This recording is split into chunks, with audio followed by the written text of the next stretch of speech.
आप सभी को महालक्ष्मी व्रत की हार्दिक शुभकामनाएं। आज के इस वीडियो में मैं आपको 16 दिन तक करने वाले महालक्ष्मी व्रत की पावन कथा सुनाऊंगी। तो चलिए अपने इष्ट देव को प्रणाम करते हुए आज की कथा का शुभारंभ करते हैं।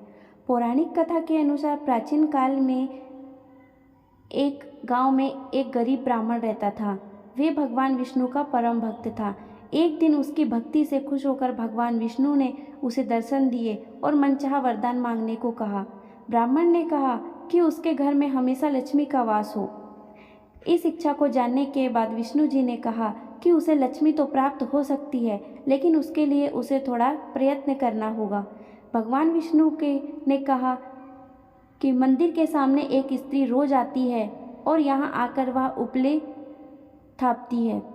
तुम बस अपने घर उसे आने का निमंत्रण देना।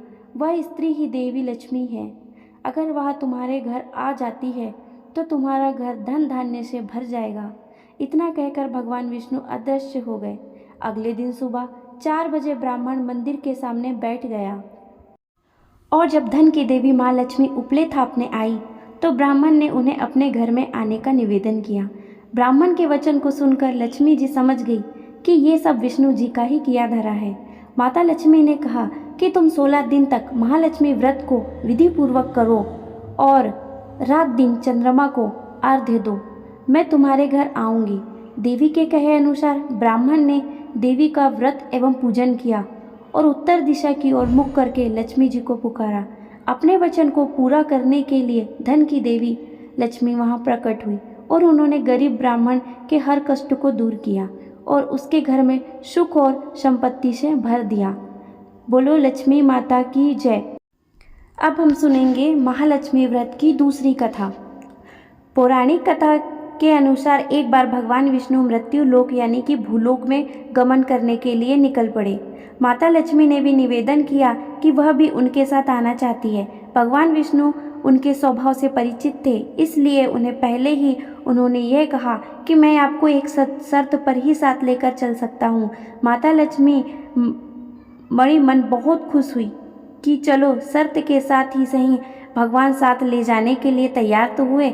माता जल्दी से बोल उठी, मुझे सारी शर्तें मंजूर है। भगवान विष्णु ने कहा,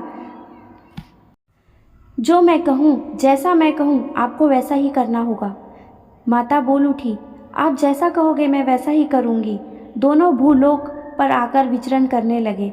एक जगह रुककर श्रीहरि ने माता से कहा कि मैं दक्षिण दिशा की तरफ जा रहा हूँ, आपको यहीं पर मेरा इंतजार करना होगा। ये कहकर भगवान विष्णु दक्षिण दिशा की तरफ बढ़ गए।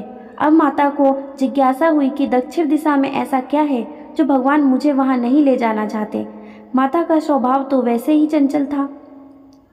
उन्होंने वहाँ पर ज़्यादा देर तक नहीं रुकी और वह भी भगवान विष्णु की तरफ बढ़ने लगी।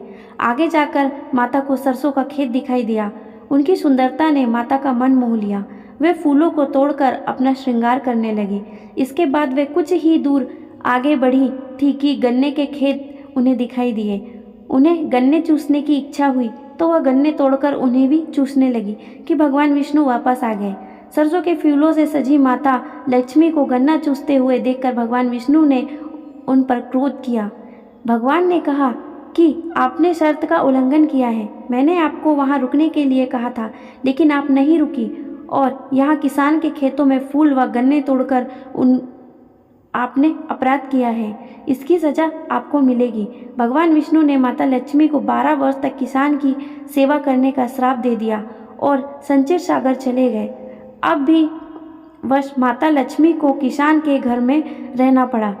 एक दिन माता लक्ष्मी ने किसान की पत्नी को देवी लक्ष्मी की कती माँ की पूजा करने को कहा और बोला कि इससे तुम जो भी मांगोगी तुम्हें मिलेगा। किसान की पत्नी ने वैसा ही किया। कुछ ही दिनों में उनका घर धन धान्य से परिपूर्ण हो गया। हंसी खुशी समृद्धि में 12 साल का समय भी बीत गया। जब भगवान विष्णु माता लक्ष्मी को लेने के लिए आए तो किसान ने माता को न जानने का हठ किया।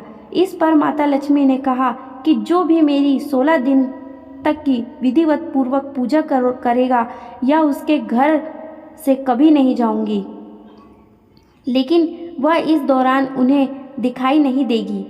वह एक कलश की स्थापना करे, उसमें कुछ धन रखे या निधन ही लक्ष्मी का रूप होगा। इस प्रकार 16 दिन तक किसान ने माता के बताए अनुसार पूजा करी, कलश की स्थापना की और किसान का धन धान्य से पूर्ण रहने लगा। तब से लेकर आज तक 16 दिन की माता लक्ष्मी की व्रत प्रचलित है और इसकी पूजा की परंपरा चली आ रही है। बोलो लक्ष्मी माता की जय। इस कथा को सुनने के लिए धन्यवाद। यदि आपको यह वीडियो पसंद आई हो तो इसे लाइक करें, शेयर करें और हमारे चैनल को सब्सक्राइब करें तथा बेल आइकन को प्रेस करें ताकि हमारी हर नई वीडियो का नोटिफिकेशन सबसे पहले आपको मिले। बोलो हर हर महादेव, जय भोलेनाथ।